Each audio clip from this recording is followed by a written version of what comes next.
હું જયશ્રી પ્રજાપતિ, તમે જોઈ રહ્યા છો 76 ગુજરાતી ન્યૂઝ। આવો જોઈએ આજના ખાસ સમાચાર। આજ રોજ અમદાવાદના સુભાષ બ્રિજ નજીક આવેલી જનકપુર સોસાયટી પાસે 150થી વધુ ગેરકાયદેસર મકાન ઝૂંપડાઓના મેગા ડિમોલિશન કરવામાં આવ્યું, ત્યારે સ્થાનિક મહિલાઓ દ્વારા ભારે વિરોધ કરવામાં આવતા પોલીસ સાથે પણ ઝપાઝપી ખેંચતાણ જોવા મળી હતી।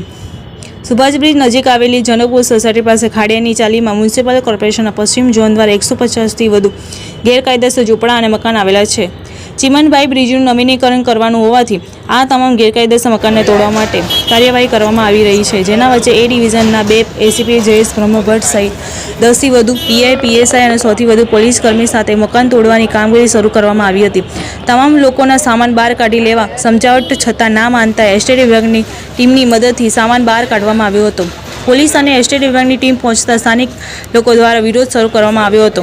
મહિલાઓ ધરણા પર ઉતરી ગયા હતા। 1 કલાકની સમજાવટ બાદ પણ સ્થાનિકો માન્યા નહોતા। જોકે સ્થાનિકો 10 દિવસ પહેલાં મકાનો ખાલી કરવા તેમજ અન્ય જગ્યાએ ખસી જવા સૂચના આપી હતી, પરંતુ સૂચના અવગણતા આખરે મનપા દ્વારા કાર્યવાહી કરવામાં આવી છે। પોલીસની મદદથી એસ્ટેટ વિભાગની ટીમ દ્વારા મકાન તોડવાની શરૂઆત કરવામાં આવતા સ્થાનિક મહિલાઓએ વિરોધ પર ઉતરી આવી હતી, જેને લઈ મહિલા પોલીસ સાથે ઝપાઝપી થઈ હતી। જોકે તમામ પોલીસે કાબૂમાં લઈ તોડવાની કામગીરી હાથ ધરી હતી।